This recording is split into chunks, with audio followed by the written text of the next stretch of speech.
All right, so in this lesson, we're going to take a look at Sugaree by the Grateful Dead.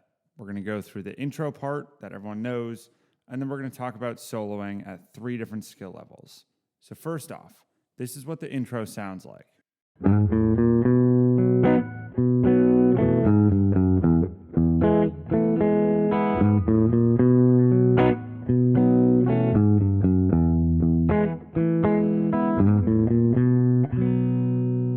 So let's start out by talking about the fact that it's just a B to an E chord. And in between each of those chords, there's a little bass walk up and walk down. That's really the iconic part of this intro.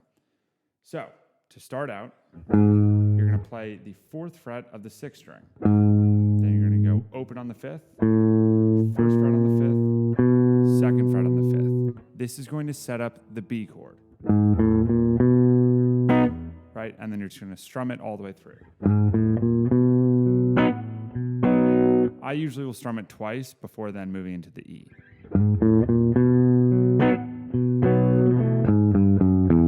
Now this walk down here is the 4th fret to the 3rd fret to the 2nd fret to the open, all on the 6th string. And then I'm going to play an E chord.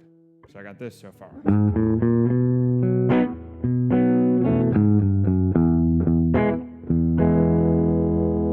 One other thing that you can do to make this a little bit more interesting is when you're playing over that E chord, you can add your pinky in here on the 2nd fret of the G string, right? Just to give it a little bit more movement. So in context, it sounds like this.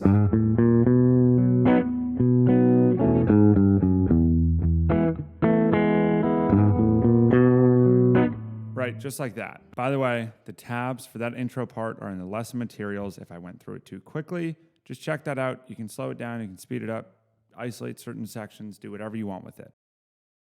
Do you want to finally understand how your favorite jam band songs are being played, develop your own style with it, and sound good in the process?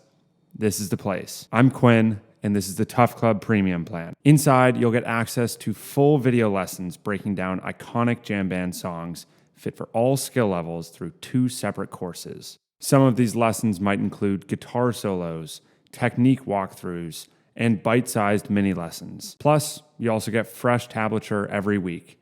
Jerry Garcia, Trey, Derek Trucks, Goose, you name it, I'm making the tabs and posting them every Saturday. You'll get instant access to everything for just $25 a month, and you can start out with a 7-day free trial. Let's make the music that you love make sense. I'll see you on the inside. So throughout this recording, you'll hear a few different soloing sections. The important thing to note is that the chords that you solo over are just a B to an E. That's it. So you can think about this in one of 2 ways. The chords themselves, considering the chorus, the pre-chorus, whatever. The chords would point to this song being in the key of E major. But when you're playing over a B and an E chord, you could be playing in B major, you could be playing in E major. It doesn't really matter. I personally would think that you want to favor B major, or at least B mixolydian, because that first chord that's being played that sort of sounds like the home chord is a B major. That means that when we're talking about the beginner approach, you want to start thinking about the B major pentatonic. So that's going to be right here with your pinky on the 7th fret of the 6th string. So what you want to think about here when you're playing over this song is, yes, there is one distinct chord change, right? You got the B, and you got the E. But as a beginner, you don't really need to think about that yet. What you do want to think about is how you can sort of match the feel of the chord progression and the rhythm. So for me, I kind of hear this as more of an open progression, right? You got, right? It doesn't sound very sharp by any means.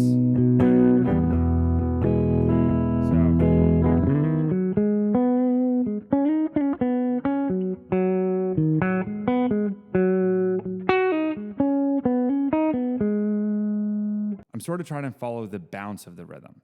So see if you can slowly start to integrate that into your own soloing. It's kind of a hard thing to describe from my perspective because the way that you conceptualize a rhythm is entirely subjective. That's the way I think about it. I think of it as this like bouncing thing. And so when I solo, I want to try to sort of mimic it, right? Like,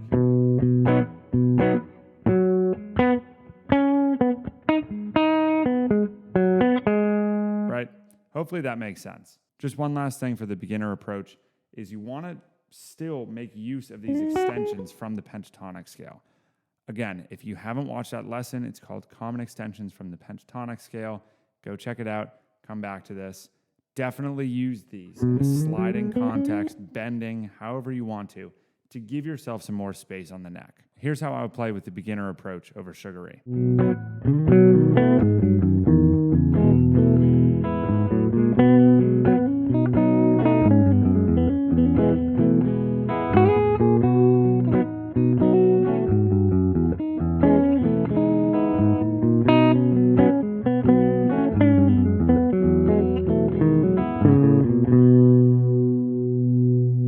Moving on to the intermediate approach. In the beginner approach, I mentioned that there were only 2 chord changes, or only 2 chords in the progression. As an intermediate, that should then immediately spark the idea to play with triads or start to use chord tones. So what I would think about here is I'm still going to stick in this B major pentatonic. But what I want to do is find a chord shape for each of the chords so that I know exactly where my chord tones are. So, with my knowledge of the cage system, I know that there's a B chord right here. Right? It's sort of like the G shape of the B chord. And I also know that there is a C shape of an E major chord right here. So my idea here was I want to stick in the same 4 frets and get one chord shape that fits over both of those chords so I know exactly where my chord tones are. If any of that was confusing, check out the cage system overview lesson. That'll show you exactly where I'm getting those chord shapes from. And then you can come back to this and start to look at the soloing. So what I'm going to think about here is maybe breaking this up into triads so I don't have these huge chord shapes to think of. Maybe I'll take this triad for the B major and that for the E. And I'm just going to think, okay, as the B chord's being played,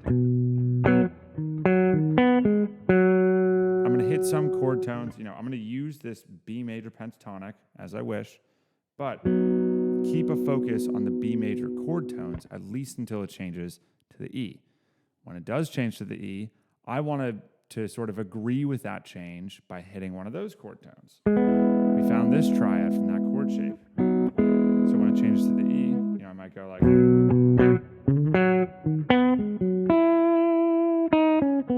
Hear how this note really indicated that change of the chord without any other chords being played?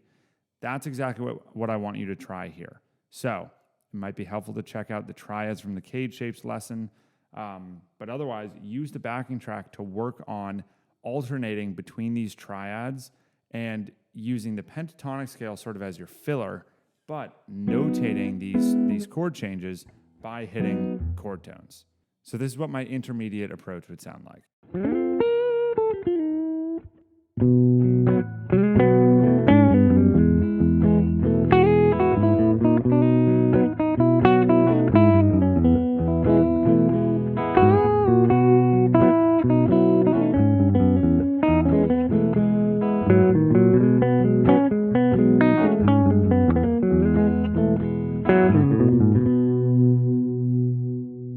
Let me know if you have any questions. Obviously, all of the materials are below. And otherwise, I will see you in the next lesson.